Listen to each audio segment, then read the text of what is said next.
Just one talk. Ask him to come in.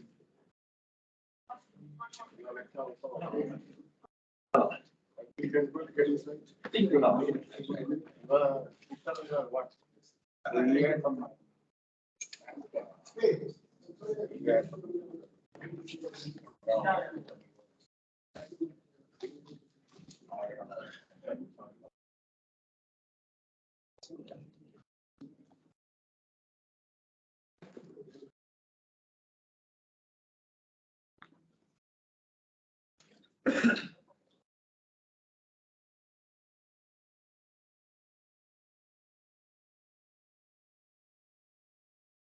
Bhaskaran, is it okay? We can get started and then people Just want to make sure that they just wanted to check if the online people are able to see the slides. Okay, just check with Baba.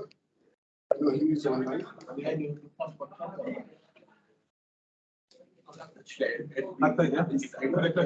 I'm able to see. Bala, can you hear? Yep. See the slides, right? Yes. Hi, Bhaskaran. Hi. Hi. Yeah. Bhaskaran, you can go there and just quickly what you see.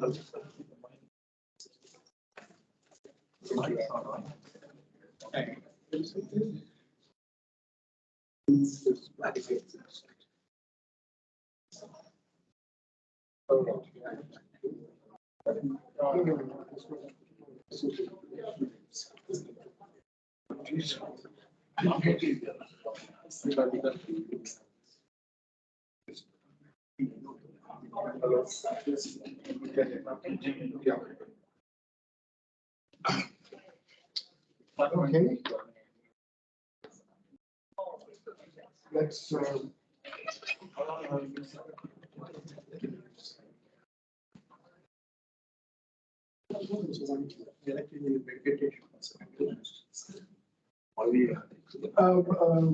people that we are starting.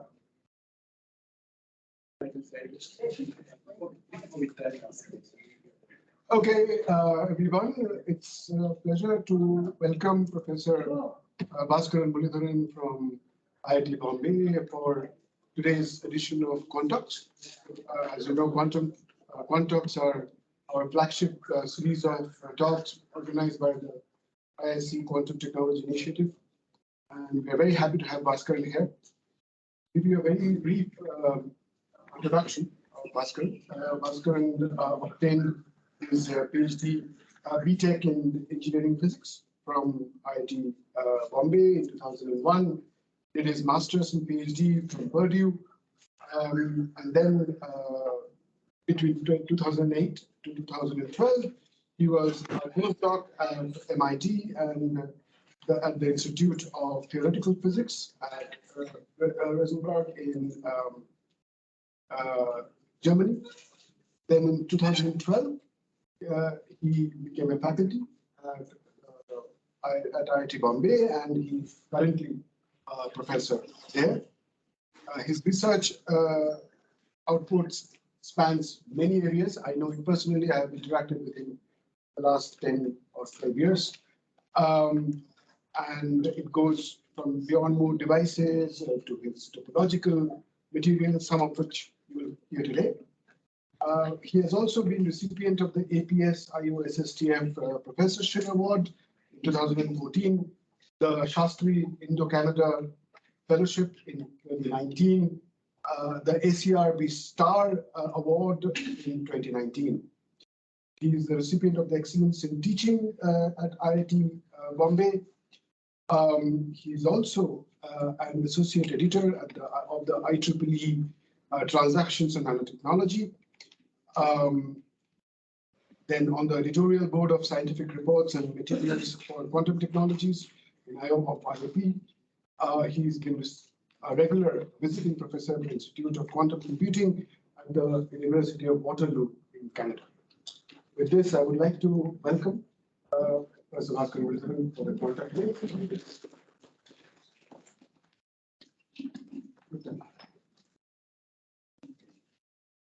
Thank you, Professor Ghosh, for giving me an opportunity to speak in this flagship series. and thank you for the very nice introduction. Sorry for giving a long bio. All right, so today's topic is about this much contentious issue of Majorana zero modes. I think by now everyone has heard about all the controversies involved. But the bigger picture is that many of the things I'm going to talk about will involve quantum materials, which of course all of you are very much active in. So I come from the electrical engineering department, and it's kind of strange to see a person from EE talking about things like this. The reason is very straightforward. What we work on is current flow at the nanoscale. Once you talk about current flow, it's all engineering business. So I have also been right to be in this part of the physics. So this is our group handle. My group is called Computational Nanoscience and Quantum Transport Group. Okay, so let me start with how we started getting into this, infiltrating into your areas. Number one, we all know that as the electronics shrunk, the hero of the 20th century was a transistor, and we have reached the stage of what is called beyond Moore, where we are considering several options, starting from the materials platform, all the way to paradigms itself, including quantum, neuromorphic, etc., that go beyond the von Neumann architecture. Among this, a key player will be topological quantum materials, topological quantum devices, etc. Which is why somebody like me is very much invested in the device modeling aspect of all of these possible new ideas. Of course, everything results and everything that I boils down to simple thing. Excuse me, please mute yourself. Yeah. So one thing I would like to say at the technological level very quickly is there is more than Moore, and then beyond Moore. Okay. So more is to push silicon to the limits. More than Moore is to look for certain alternatives beyond silicon, and beyond Moore is the entire spectrum of things that you all are working on in quantum and neuromorphic and all other things. Okay, so just a quick thing about why topological quantum materials. Some of the things I'm going to talk about would be a little bit of a general intro before I get into the real stuff. First of all, one of the most important thing is, of course, you have the classical bit, and then you also have the qubit, which is a delicate superposition of possible quantum states. Here, in my case, I talk about electrons, so I think about spins up and down. Most of the technologies are charge-based. Now, one of the fundamental issues in all the devices that we have today is power dissipation. And one of the most fundamental reason for power dissipation is the phenomenon of backscattering at interfaces. Okay, so this is a major issue in the beyond Moore technologies that are classical in nature, not quantum. And in the quantum, there is an issue of the stability of the qubit. That is, a delicate superposition is not going to point at the direction that you are trying to.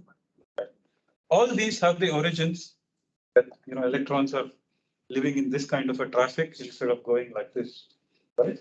And this is where you have the possibility that topological quantum materials can give rise to certain robust states that can possibly circumvent power dissipation issues in a device, lack of backscattering, or can give stable qubits. Okay, so in terms of the robustness of qubits, we have this idea of topological quantum computing that was proposed back in 2000s by Kitaev, and then eventually by a lot of others, including Bhaskaran, Chetan Naik, etc.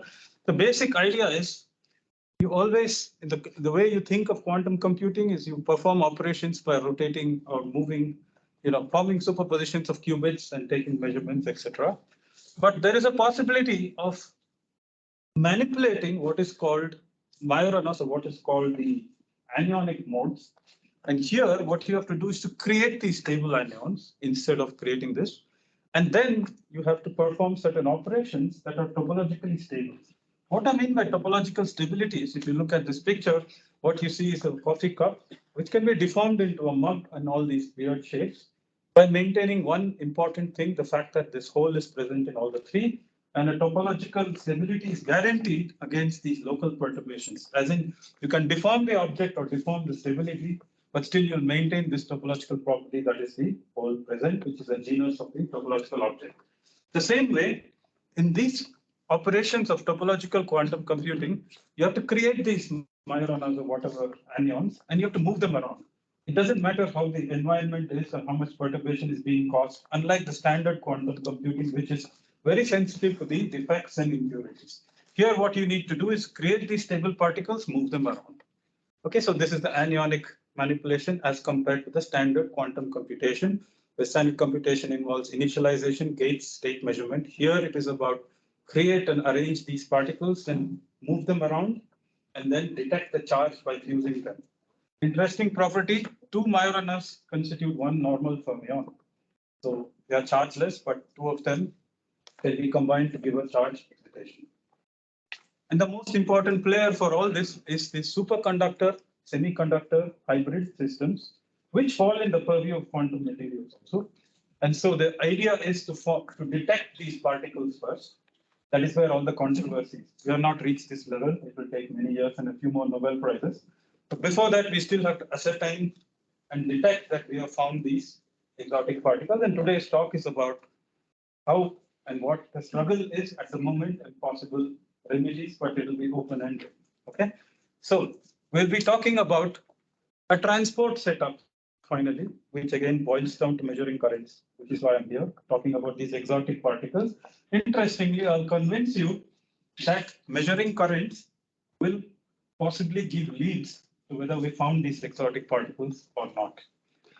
Okay, so I'm going to change gears, talk about the anatomy of a device. Much of this is taken from these classic textbooks, lessons from Nanoelectronics and Supriyo Datta's textbooks. But many of these ideas also came from Feynman's lectures on computation back in 1980s. The book was published in 98. He died in 88. So just to make sure I'm not writing the wrong date.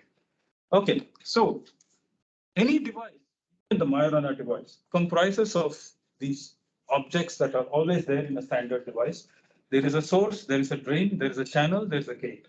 These are standard aspects of any device. Okay, and it is there in all devices, including these strange devices that I'm going to get into.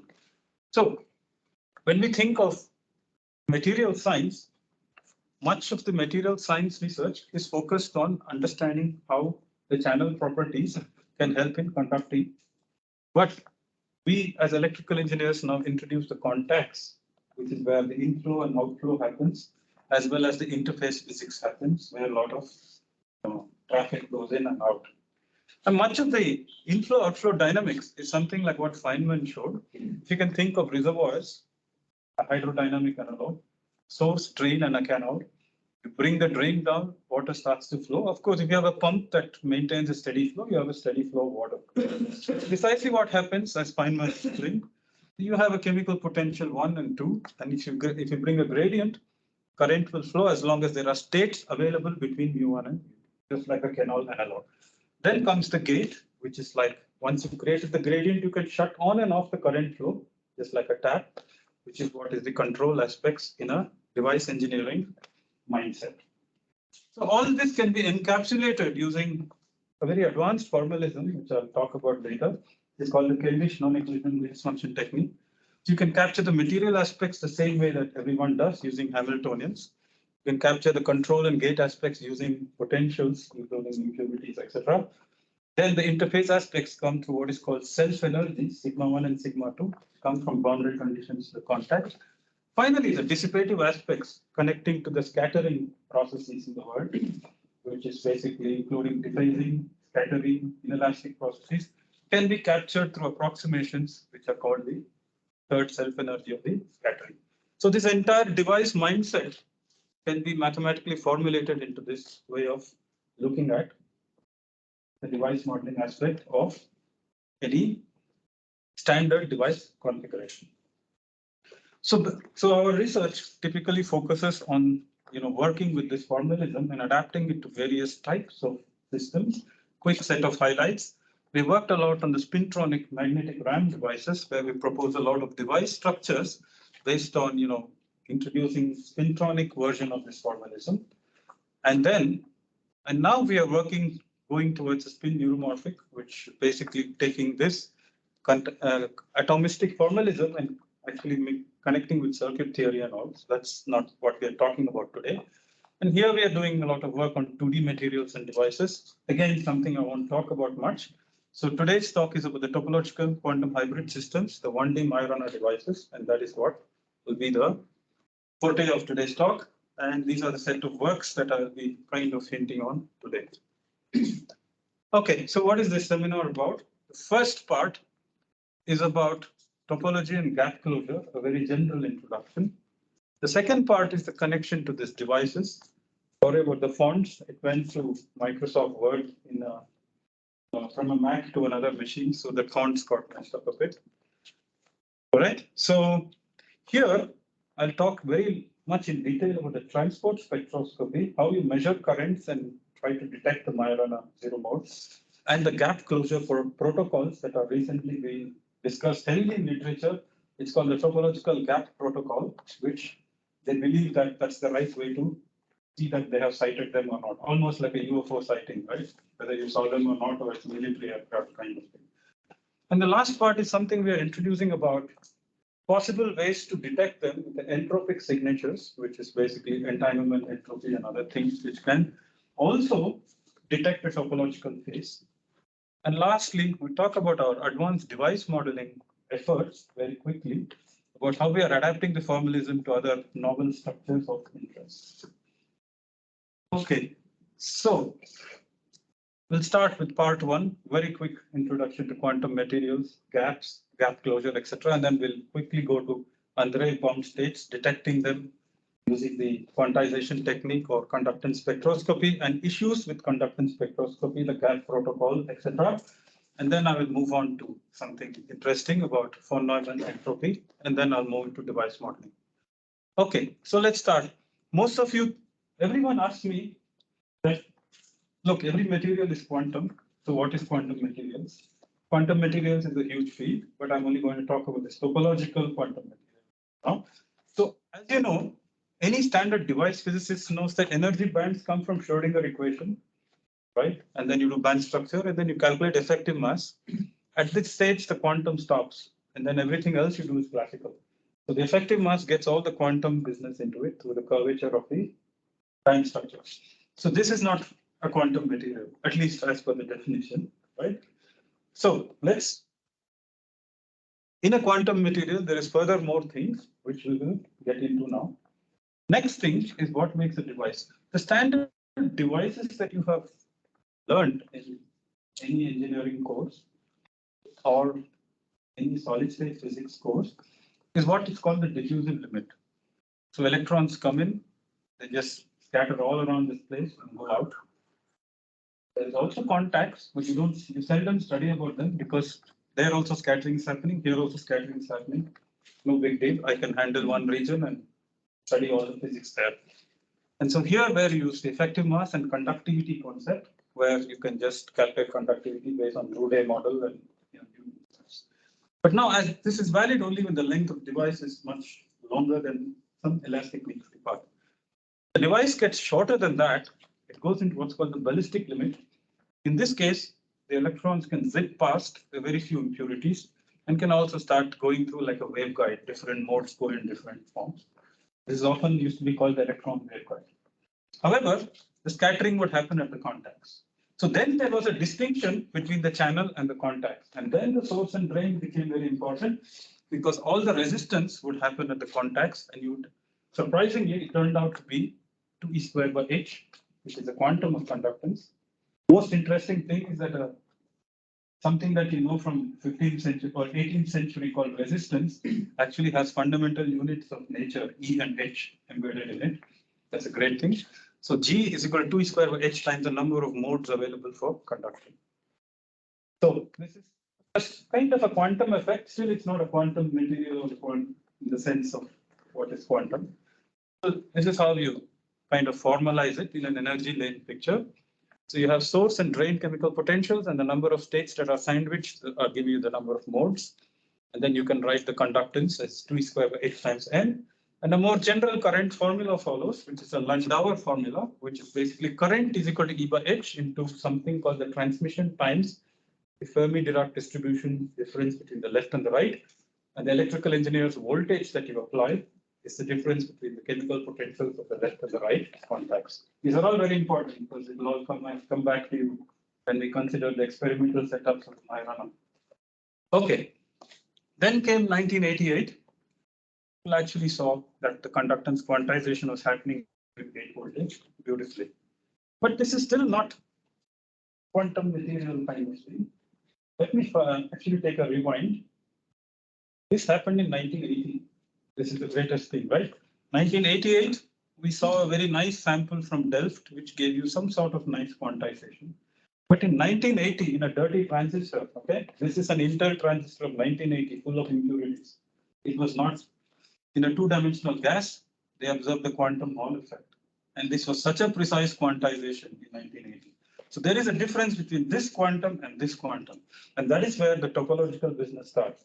This is a topological effect and qualifies in our mindset as a quantum topological effect. This, on the other hand, is a regular confinement effect. The very fact that you have confined states gives you, modes, and the device is shorter than the mean free path, and therefore it gives you the quantization. But this comes from a more deeper effect, which needs more scrutiny.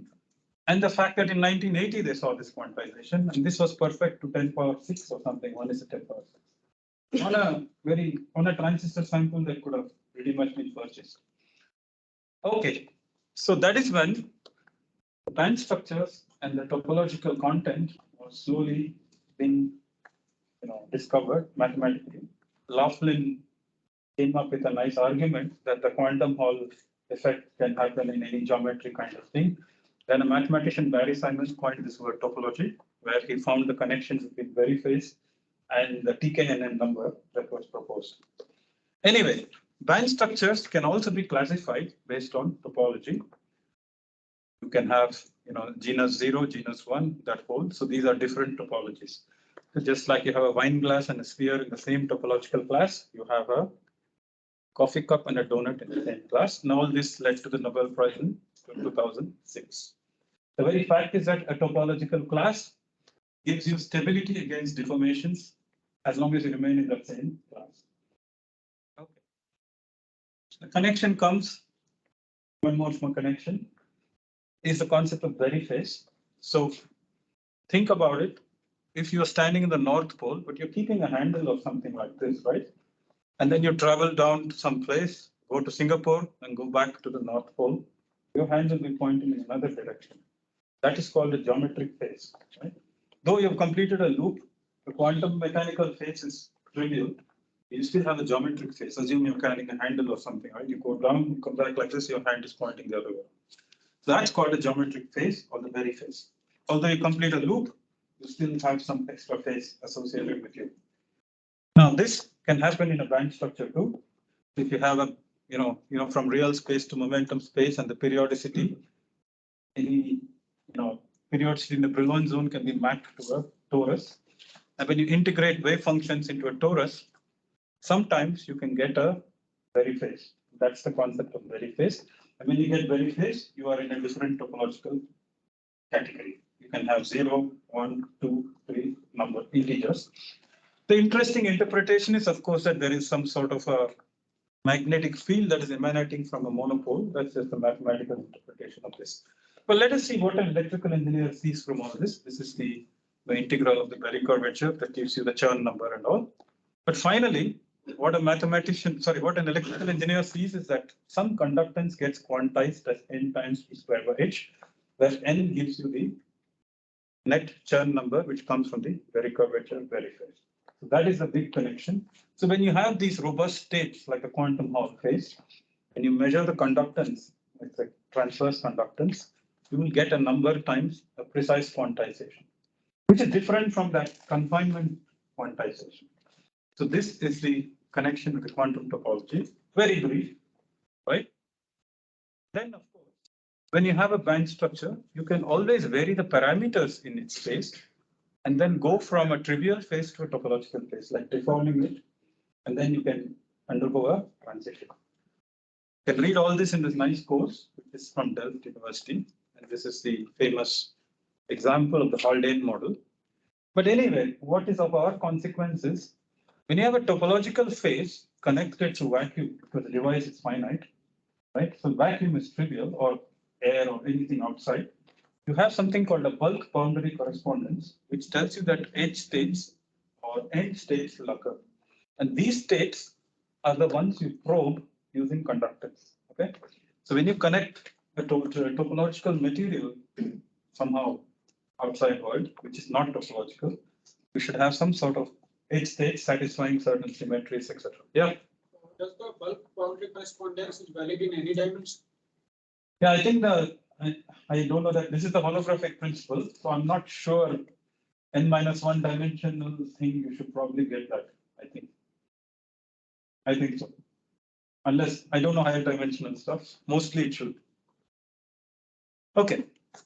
So finally, you can engineer electrical engineering setups to measure these quantities and then show that you actually found those edge states, etc. And that is the purpose of this talk, but in a one-dimensional framework. Okay, so what I would call as a typical quantum material effect is the fact that the quantum effects are visible at the macro scale. The best example is the quantized Hall effect. You can see that precise quantization happened on a very normal sample. It's not even, right? It's a very standard, I think it's several hundred micrometer sample. Okay. The most important recurring theme in topological materials is the fact that you have edge states or end states or surface states depending on the number of dimensions. You have a 3D sample, you should have surface states. You have a 2D sample, you should have edge states. You have a 1D sample, you should have end states, which is what the Majoranas are eventually. And most importantly, some quantization should come out of this, which is kind of related to the what's called the Chern number and other quantities that come from quantum topology. Okay, so how do we quantify these? As I told you, we can still think of using quantum transport, because eventually what we study is how quantum lanes and how to get currents out of these lanes. This is the source drain voltage, this is the current formula, and this is how it looks in energy space. Now, I'll tell you a little bit interesting thing, that this formalism that we use is slightly different in extent from what we study from standard equilibrium quantum mechanics. Equilibrium quantum mechanics is all about solving either this type of a Schrodinger equation or most importantly finding an eigenvalue problem. However, when you have an open system that is connected to the contacts, the Schrodinger equation kind of can be written in a different way. That's E psi is equal to H psi plus the sigma tells you what the outflow, and S is the source term that tells you that things are coming inside too. It's kind of a modified stochastic Schrodinger equation of an open quantum system. And when we have this, we can kind of go into energy domain, and then you can derive certain expressions using what is called the impulse response of this Schrodinger equation that is called the Green's function. Now, using the Green's function, you can calculate all the properties of the channel, including charge density and electron current, which is the main thing we electrical engineers do. Of course, very nice. You can spend an entire semester of my course. You will learn that finally the Landauer transmission formula can be derived rigorously from this approach. But that's not the end of it. You can also couple to scattering processes and non-coherent processes or dissipative non-coherent. Then you can have a third self-energy for these processes. And due to that, we can get a different current formula and charge density formula, which we use in our calculations. Remember, at this stage, I can train an undergrad to solve these equations because these are all differential matrix equations.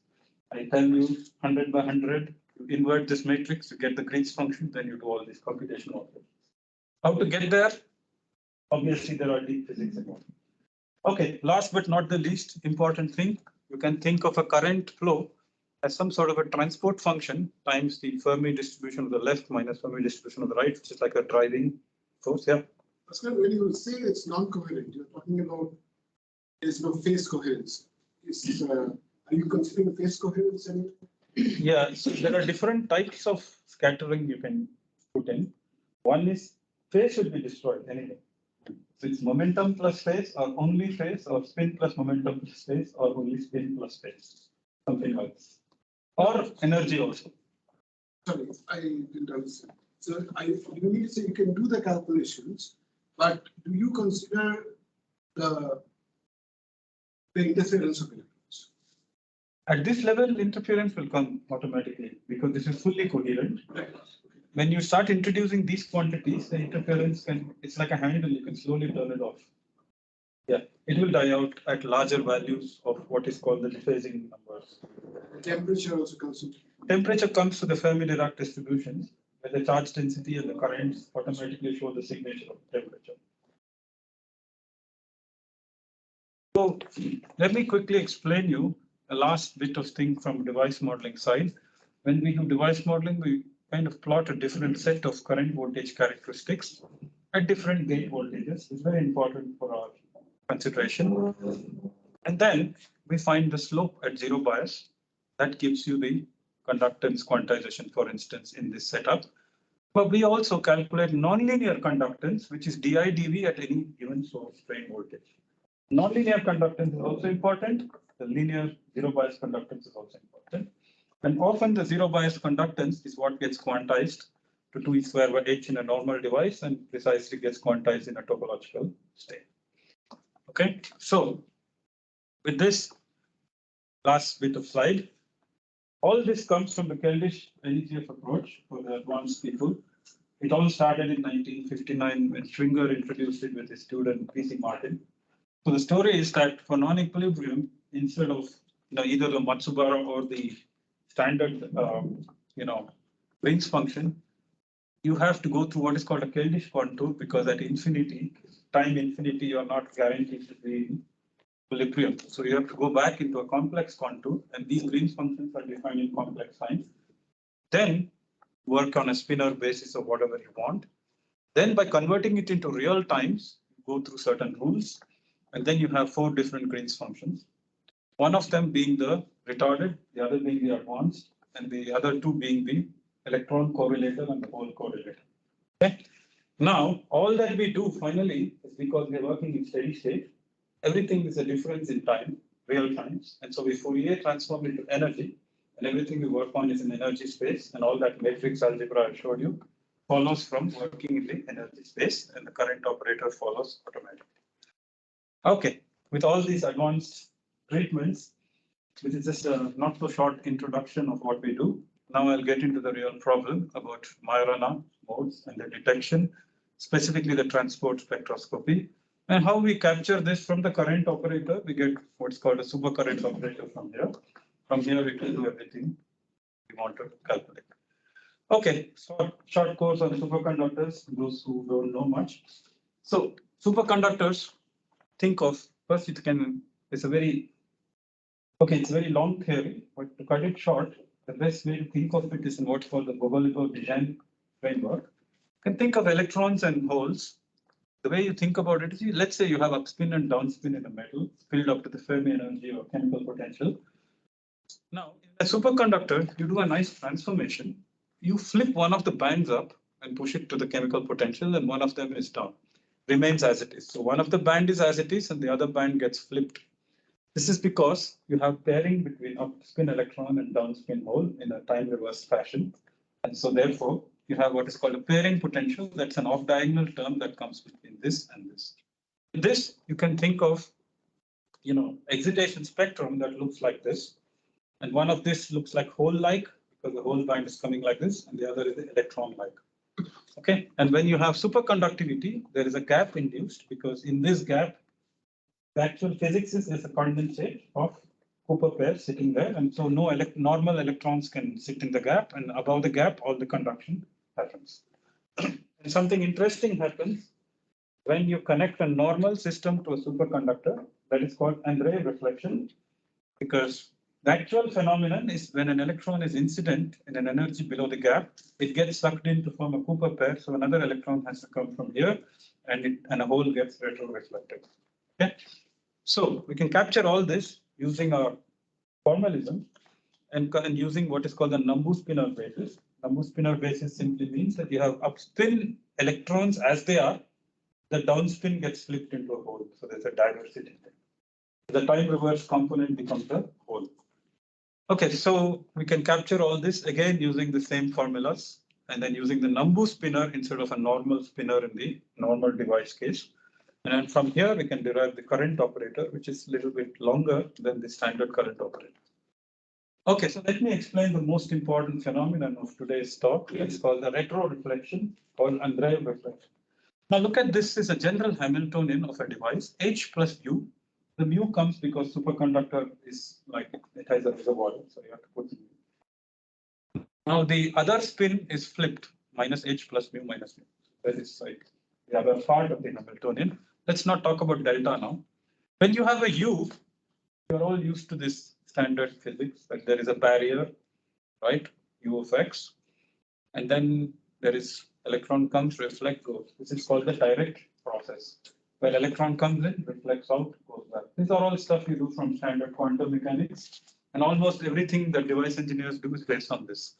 So here now I have a copy of the same thing for holes, minus of H plus U minus mu, which is a flipped version of the direct. Again, these holes undergo direct transmission processes. Same, just like holes undergo reflection, we flip the band. These are called the normal processes, nothing special. You can get it from standard QM. One is a flipped one is a straightforward one. Now, there is yet another potential you have to draw when you talk about superconductors, which comes from the off-diagonal terms of this Hamiltonian. That's called the pairing potential that tells you the energy required or the energy involved in pairing this electron with this hole kind of thing. So here, something interesting happens that the electron that comes in gets paired here, gets retroreflected due to this process.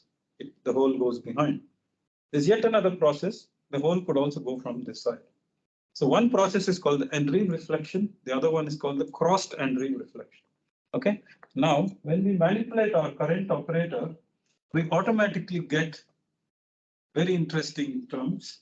One is the direct process that you know very much from standard QM, transmission times F1 minus F2.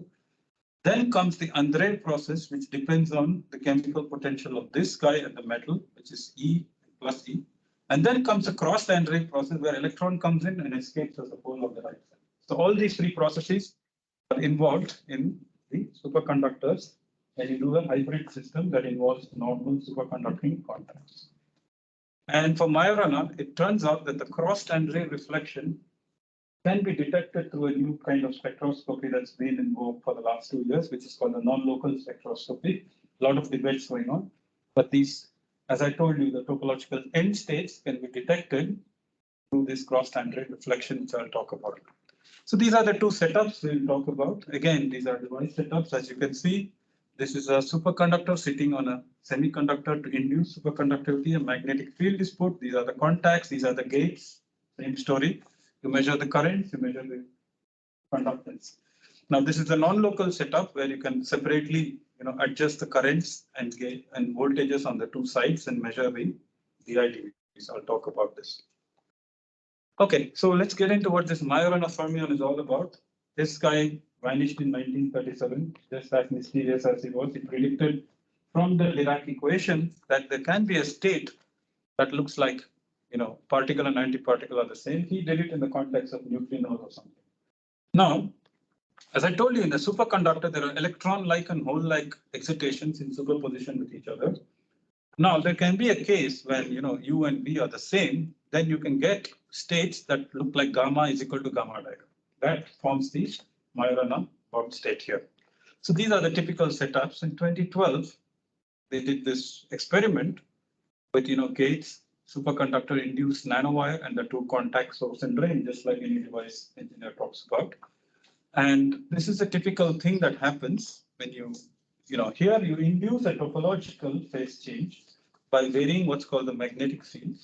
So basically, as suddenly when the magnetic field reaches the transition point, you can then see these end states or edge states now, end states, because you reach a new topological number. And then you can see the gap closes. And this is the signature people talked about a lot, that the gap closes and therefore we reach the topological phase transition.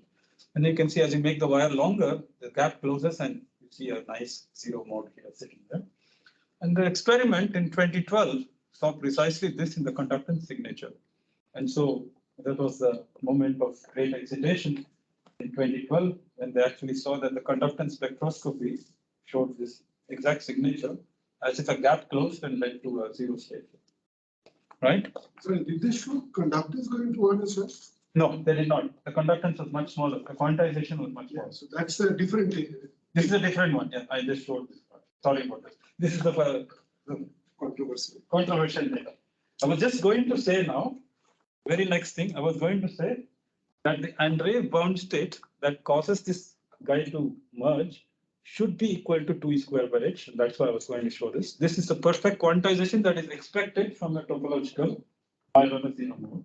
That's why I showed this. That sometime they thought that they saw this, but by now everyone knows that that paper is retracted. But yeah, roughly speaking, people saw this gap closure and going to that. Yeah. So that gap closing is related to the Andreev bound state, or it is related to the. That is what I'm going to talk about now. Why it is, what are the false positives, right? When you saw this in 2012, you were excited, or something like this in 2012, right? So it looked very nice and promising as per the energy spectrum calculations, but yeah, then there are a lot of false positives. Okay, so let me talk about the tunneling spectroscopy. For Majoranas, you want to see a precise Andreev reflection, just like precise conductance quantization of edge modes or precise conductance quantizations of any topological mode. Okay, so this was the experiment from 2012 where they saw the peaks coming in, conductance peaks, and then coalescing into the center. Okay. Okay, then what happened? Turned out, as you said, that when you can also have localized states because of the locally varying potentials, they can also mimic a gap closure. Okay, that is where the controversy started. That many people said, look, this thing can be replicated if I have states very close to the gap here, and they are Andreev bound states instead of Majorana bound states, right? Because Andreev bound states also give you the local reflection character, which I told you, right? One reflection is local. And that can also replicate all the properties of these purported Majorana states. But Andreev bound state never happen at zero energy. They don't happen at zero energy, but due to some defects in there, it could just be there close to zero energy locally. It may not be an Andreev bound state, right? That's what you're saying. SIBA, the SIBA study. So what I'm saying is the Andreev bound state, by virtue, they will be have either class C or minus C. They cannot be exactly at the zero energy. They may not be, but because of the broadening induced from the some experimental broadening parameter, you were saying this two. yes, it would just get thickened out, and then you think you saw it. You see a what looks like a gap closure, but it's not. Yeah, the width of the peak should be 2 kg. So Yeah, those are all coming next. These are all the tests that they're talking about. So if that peak is coming because of the Andreev bound state, does it guarantee that has to be quantized to its precise even in the Andreev bound state? No, I don't. Yeah, so they have not yet seen precise quantization yet. Andreev bound state could also get close to 2 square by h. Yeah. Okay, so this is why the important thing comes now that these end states, which are truly Majorana, are actually non-locally correlated. And so this is the recent setup people talk about, the tunneling spectroscopy. There is, tunnel barriers here, and then there is a gate which gives you the chemical potential, so on. And then they have two different handles, varying the current and voltage on the left, or varying the current on the left, putting a voltage on the right, vice versa. That gives rise to what's called a conductance matrix, which gives you di by dV at VL, again, electrical engineering, or di by dVr, the entire matrix. You can figure this out. Okay, so now, one of the theorists in 2018, Akhmerov's group, pointed out that, look, if you can put impurities in, then the gap closures can happen at all arbitrary places, not necessarily at a topological transition point. You can see the bulk gap closings earlier. What I mean by earlier, I'll tell you. But whereas the non-local conductance, for some reason, kind of closes at the right gap points, is what they said. So that brings us to the, less than a week ago, this was posted on Archive. They call it the gap protocol. So their conditions, they believe, Microsoft said, based on all these things. One is that the conductance quantization should not die due to the broadening. Could broaden out, but its peak would remain the same. number one. Number two test is that you do have the gap closing in the local conductance and it continues, but the non-local might close at a different point, and that will probably give you the correct phase condition. So these are the 3-4 gap protocols that are discussed in great detail in this paper, which just came out less than a week ago. Yeah. What is a non-local scheme here? Remind me, sorry. Non-local means, let's say, GLR means DIL by dBr, taking the derivative, and DL is equal to 0. So in the real space, the device geometry, you are applying a bias here and measuring current there, and vice versa. And one of the most important graphs that came from 2021 is this. For instance, they took the local conductance at the left side. You see additional peaks. There could be localized Andreev bound states. On the right side, they see only one, which these are the things that talk about the induced gap. But then you can see sub-gap states already present here. Whereas a non-local signal is kind of very much showing only where the induced gap is. It always shows the signal at the right gap opening point. So that is why non-local signal was supposed to be more reliable. I'll tell you why. Non-local signal, you have to involve this cross and the. I'm coming to that. Yeah, but the then dimension of your device has to be much smaller. No. Then the question of Majorana hybridization. Yeah, all that is there. Those problems are also there. Yeah, problems are there. Yeah. Okay, and then came the same experiment, which said that after the gap closes in the non-local, they could not see any further signatures because it was also replicating some of the local signatures. So this is the state in 2021 end. It was kind of inconclusive that the non-local was also not showing the conditions that the theorists had predicted. So the gap protocol, on the other hand, is trying to say that they have achieved the right things. I'm still reading the paper, but hopefully we can discuss those who are interested. This is a paper that came 3-4 days ago. Okay, let me get into the theory. I'm going to explain this really quick with the Kitaev model. I'm sure everyone knows that this is a toy model for superconductivity based on pairing of like a tight binding pairing. Tight binding and a pairing term between two sides. It's a spinless model. From here, you can derive the Majorana fermions. Basically, you can have gamma A and gamma B, which tells you that superposition of fermionic states. And then going through this model real quick, in certain cases, when T is equal to delta, you can get a topological chain. Okay. And this is the phase diagram, which is basically a function of mu and delta, mu and T. T is the hopping and delta is the pairing potential and mu is the chemical potential. Okay, so let me get to the real point, how we do the theory. This is the infamous Kitaev point where you can see gap closes as a function of chemical potential and remains Majorana, and the gap opens again because that is like symmetric on the new function. Now this we can capture with our current operators very easily. The local conductance faithfully reproduces this energy spectrum. And this is the function of the non-local conductance where you do DI/dV at high voltages, replicates the energy axis of your spectrum. Remember, zero bias conductance tells you the zero bias properties, zero energy properties. But as you go to higher energies, you can replicate through conductance by taking a derivative of the currents. This is the energy spectrum, this is the conductance. So you can see that the local conductance only depends on the local Andreev reflection properties. Okay. And of course, if you reduce the size and change the parameters where you're in the topological regime, but not the Kitaev point, then you start seeing the Majorana hybridization as I mentioned. You can see what is called parity crossings, but at the center of each crossing is a quantized 2e square by h conductor, denoting that you have localized Majorana modes. Now, one more important property we saw is that regardless of the tunnel coupling to the contacts, the quantization should be ideally peaked at 2e square by h, so the transmission of the Andreev should be equal to 1.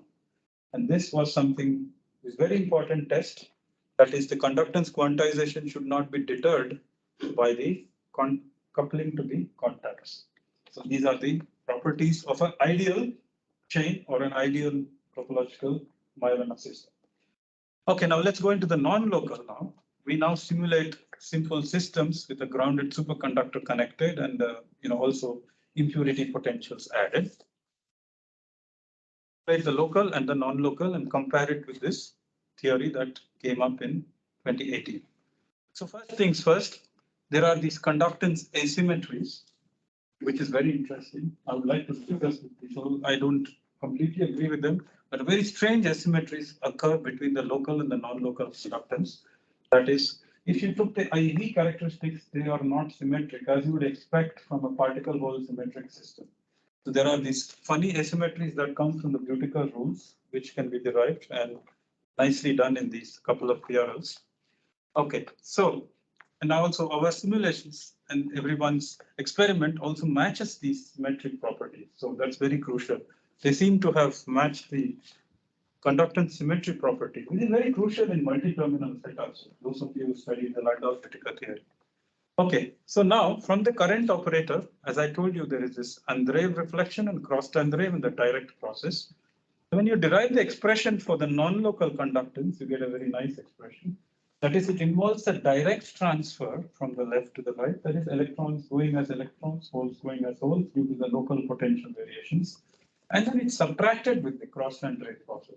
This is very cool. That is why you saw a negative sign when you saw that non-local. Somebody must have asked me or felt, why is there a negative conductance on the left and positive on the local side? It's because it's a difference between the direct and the cross-Andreev. Can be derived very easily from these expressions by taking derivatives. So this is kind of cool. So the non-local process involves, direct minus cross-Andreev. Okay. And very interestingly, when you have a topological transition on a Majorana, the direct and the cross-Andreev both vanish, and only the normal Andreev process dominates. So therefore, when the real gap closes, you should have a zero conductance in the non-local. Okay. Precisely, we can see from our toy model. When you have a simple chain with no impurities, nothing, the local conductance gap closes, and then you see Majorana whenever the transition happens. And the non-local closes with a zero value here, and nothing happens after that. So this is expected. Now, when you start introducing these, impurity potentials to some models like, Gaussian, etc., then you start to see that the gap closure can happen later. Earlier. It's just a function of mu here. I'm doing a toy model. So the real gap closes somewhere else, but you can see that zero modes are also occurring outside the topological regime. This you can get it out of diagonalization of, matrix that involves this. Now, where are these potentials coming from? Number one, impurities. Number two, they could come from your gates, because you're putting gates and tunnel spectroscopy, right? So then you can see that the local conductance is a very, very bad predictor. You can see the gap closing at all kinds of arbitrary places. But the non-local still can kind of replicate the gap closure at the right point. Now, the non-local can also fail when the device system size starts to become smaller. The actual gap closure happens here, but the non-local conductance also starts to show earlier gap closures, as seen in the experiment 2 from Menard, which I showed you previously. So all this brings us to a conclusion that there are many false positives. Possibly the topological gap protocol that came out 5 days ago could probably be the right thing. Local conductance is prone to all kinds of issues, and I don't think that even if you get a quantization, that you would actually have cited these particles, Majorana states. Non-local conductance may lead to conclusive sightings. No conclusive experiment yet. Possible clues from entropic arguments, which brings me to the last part, that there is another way to characterize topological systems, which is coming from the concept of von Neumann entropy. So when you have a half-filled system, and when you can think of the system having electrons and holes. Now, you can divide the system into two parts, and anytime the wave function cannot be written as a product of these two, it's now called entangled, right? So the same concept can be applied that in a higher dimension, it's a pure state, but in a lower dimension, it becomes a mixed state and can be captured from this concept of von Neumann entropy by taking a partial trace with respect to one subsystem. Now here, what we do is we take a chain, we divide it into two parts, two halves specifically, and then we take what is called a correlator matrix of one half. From the correlator matrix, we can calculate the eigenvalues of these guys. That will give you the entanglement entropy, and this entanglement entropy typically peaks at a topological transition very beautifully and is bounded by logarithm 2 when it peaks at some value and then it dies down, showing that there are non-local correlations sitting when you split the system into half and then calculate the correlator matrix. So using this, of course, on a pristine system, we got precise results. Direct conductance, good. Non-local conductance, good. And then local, non-local, and von Neumann entropy all fall in the same quantity. Now, as you start seeing this non-local conductance getting messed up due to impurities and size effects, still the von Neumann entropy somehow can detect a transition because it starts to fall down from its peak. Again, this is a numerical technique, which is very nice. You can characterize topological systems based on certain numerical techniques, right? Because I can calculate the winding number in very phase, but only of a precise system. I cannot numerically do it for a system with impurities and things like that. So then, of course, what we did is that we can also do another concept called the topological entanglement entropy, or what is called the disconnected entanglement entropy that can remove the area and volume contributions that this guy did. So we again do certain partitions in the setup system. We divide it into A and B, and then we calculate SA plus SB minus these quantities just to filter out what is called the area and volume contributions. And from that, the signal gets more precise. And you can see that the phase transition does happen where it is supposed to happen. So in a sense that non-local conductance can give you false positives, but this entropy can signal the right phase transition. So that brings me to a very important question. How can I, how can I detect phase transitions, or how can I use this entanglement entropy for transport measurements?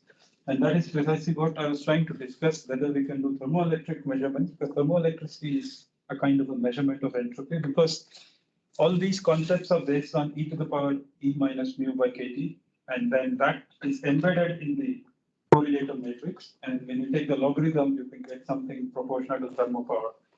Or there could be short noise signatures for this. So we're not sure yet. I'm exploring more. So lastly, I'll go into our device modeling efforts. I got into this area earlier.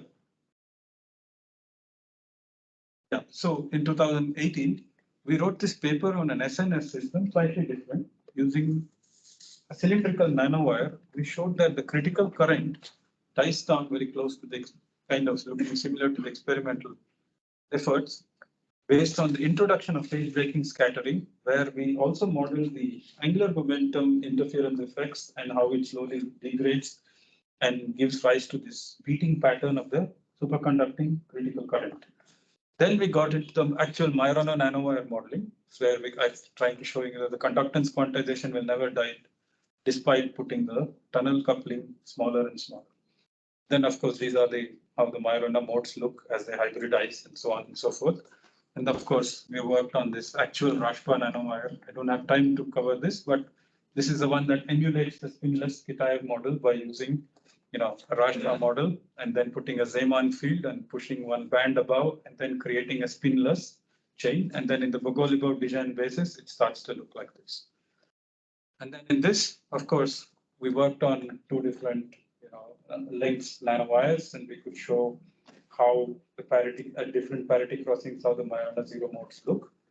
And finally, the contributions of the direct Rost-Andreev and the Andreev processes when you include impurities, etc. Now, lastly, this is the very last part. It's a long talk. We can also introduce scattering processes. That's the power of this formalism. Many people do it in the realistic way, but this is really what we can do. We can introduce dephasing interactions. But before dephasing, we can introduce a full-blown inelastic process in general using what's it called, potentials. Then we can put the frequency to 0 and then calculate elastic processes, which is for dephasing. Okay, and these are the set of equations.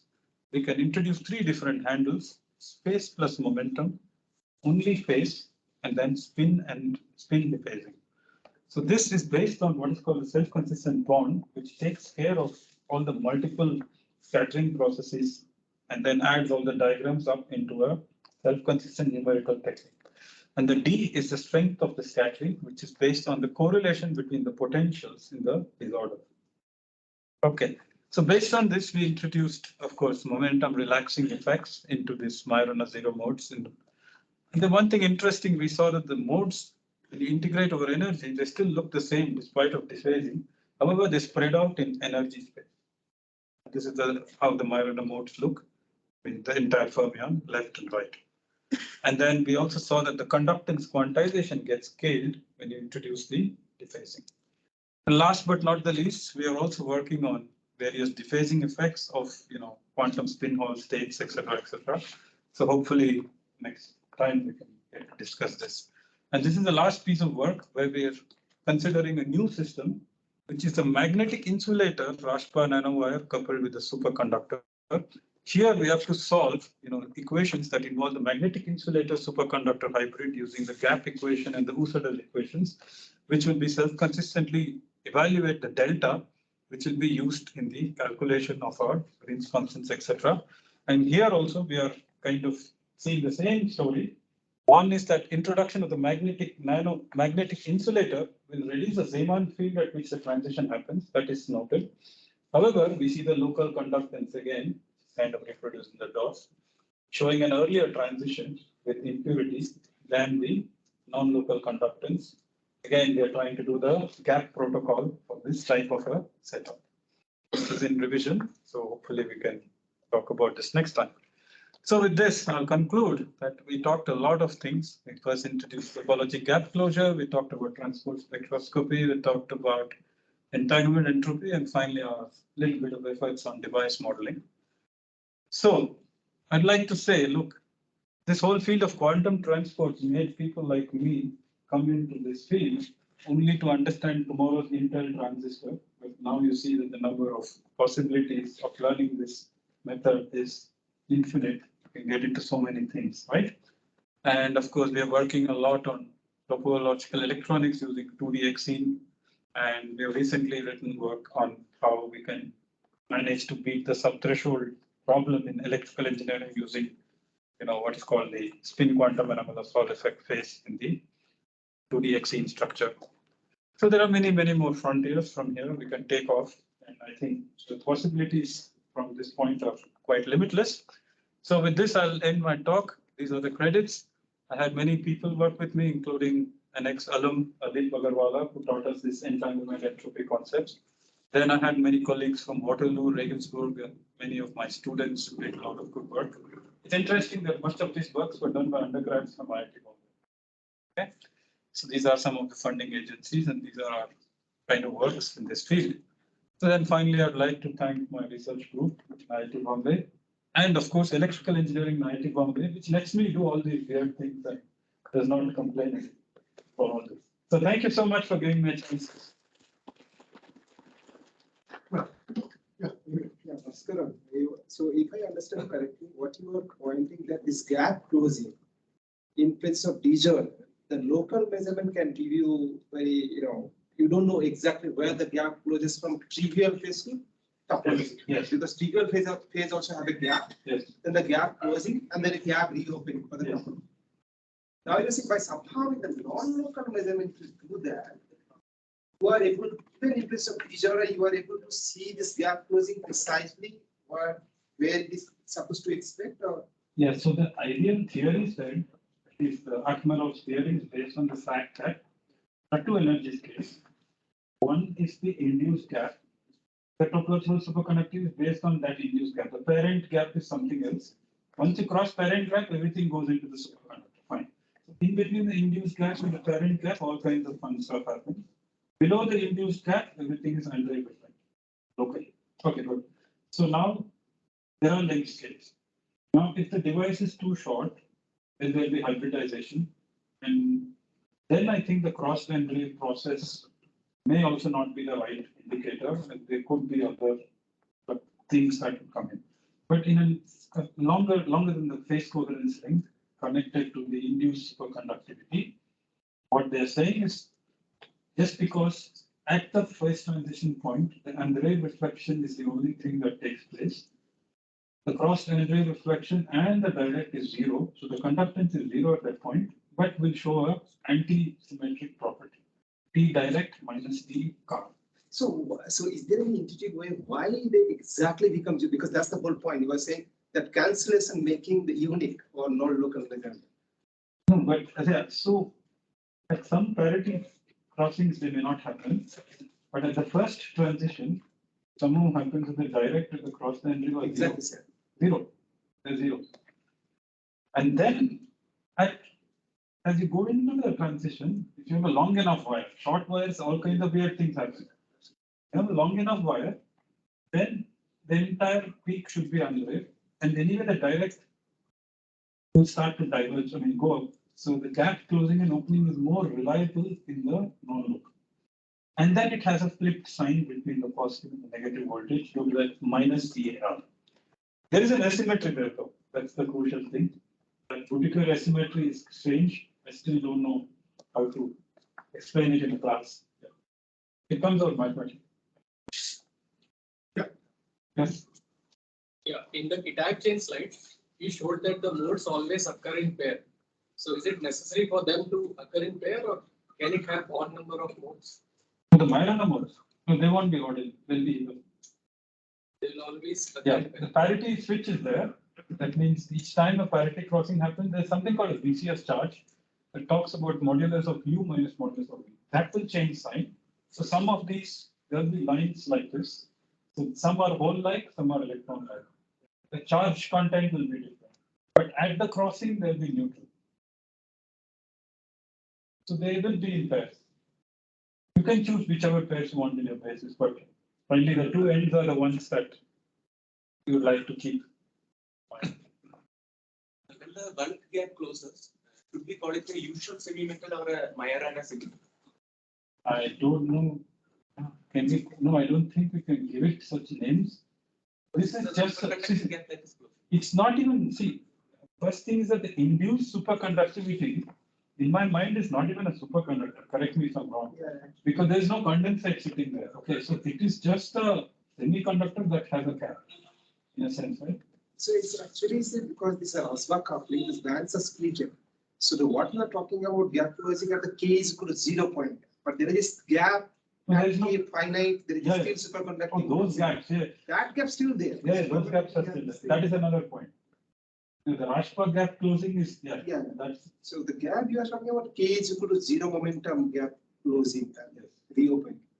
Is it zero momentum or it's? Where they crossing, these two band crosses.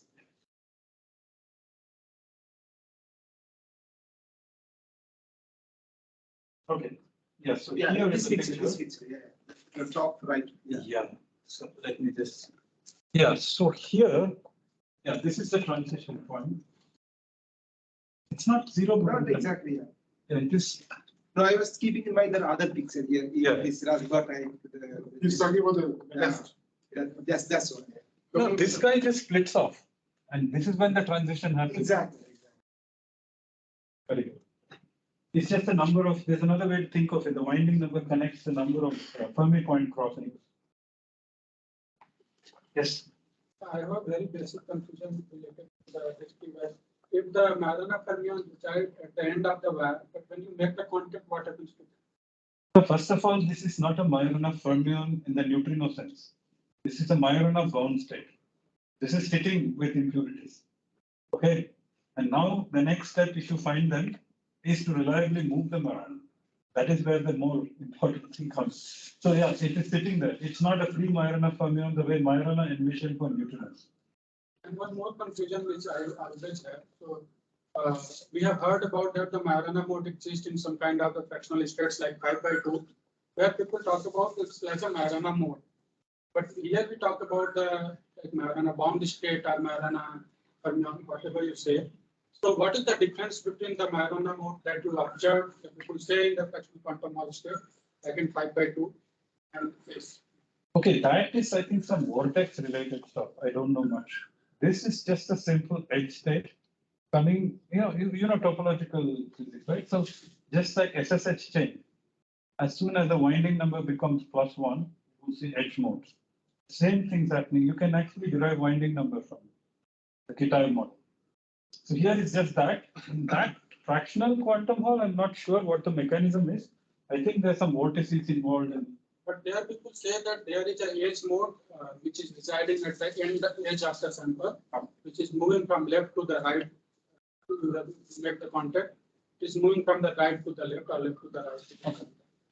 Here the edge mode which you are saying it's like the, because these are the one-dimensional case, the edge modes like the points. Yeah. But in there, because the it will be a propagating mode, I think, of a fractional quantum. So is it like that? I was thinking that that Majorana mode is just like the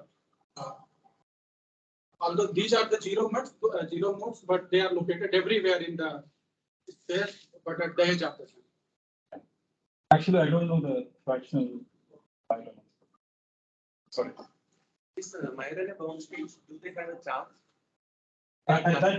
At that point, there should be no charge. When they cross the zero mode, they don't have a basis, they don't have charge. But when they do this, when they hybridize, I think some charge is associated called the BCS charge. Otherwise, how would you manipulate? Eventually, it has to be through gates. Yeah. So they will have to be having some charge associated with it.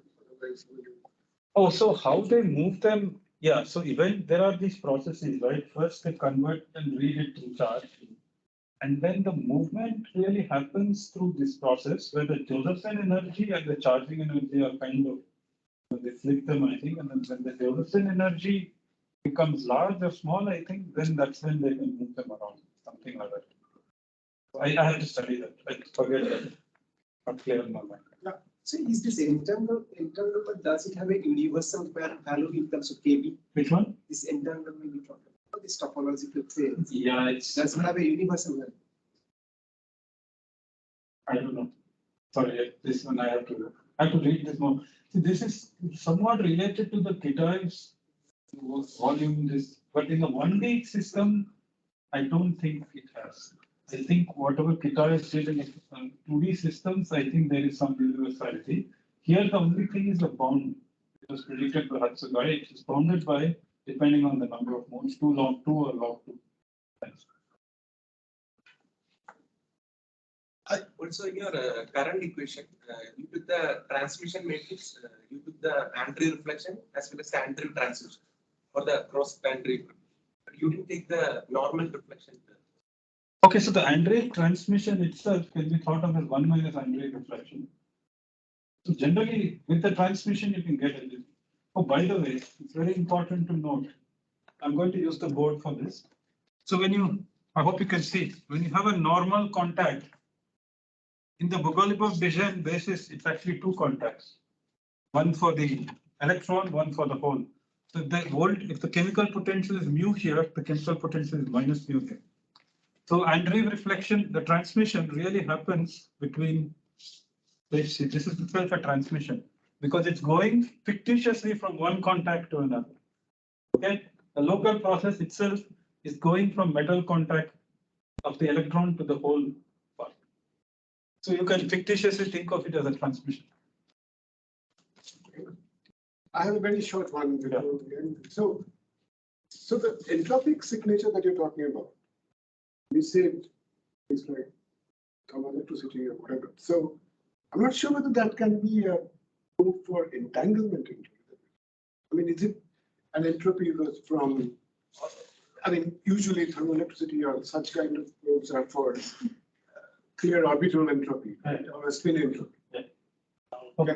Okay, so here, this one-dimensional entropy is actually calculated on the correlator matrix, which finally comes from half-wave system. So the probabilities are actually related to e to the power minus beta times e minus. So it's an orbital entropy signature. Yeah, that is why I thought when you take the logarithm, the thermoelectric signature could sum. Again, I don't know. I have to try it out. I'm working on it. But if it's chargeless particle, then it will not give. If the Majorana is chargeless, that is true, but how can it give a thermoelectricity? You have higher levels, right? Finally, thermoelectricity probes E minus mu. That's true. Right? Yeah, so you can. From that signature, the thermoelectricity will die or something will happen, and probably you could see it. Charge even. The thermopower. Yeah, so the thermopower will still show up for the excitations. From that, finally, you are seeing through excitation spectrum only. So But in this case, it's a gap. Only you have a zero energy state and the remaining thing is gap. Yeah, some signature should change. That's the whole thing I'm thinking. Okay, I think maybe you can talk. Kathy, Okay, so I think there's one question on the chat box. okay, there's a question, please. Oh, You can read it. But there's a statement which I'm not sure. okay, so the question is, how can one calculate one-hour entropy of a linear transport problem? It's just not a linear transport problem. It's so when you have a half-filled system, you can still think of it as zeros and ones. I mean, 0A, 1B, 1A, 0B, because electron goes into subsystems. You divide it into that and then calculate the fundamental. I'm hoping that. No, it's think about it, right? Upspin, downspin, A, B. That's how you know the fundamental entropy. Then you do the partial trace. Here you think of 0 and 1, half-spin, the whole electron space. Subsystem A, subsystem B. All you need is subsystem A, subsystem B, two types of particles in each. And that's the mathematically relevant concept for calculating fundamentals. All right, I think we had a discussion. Let's thank.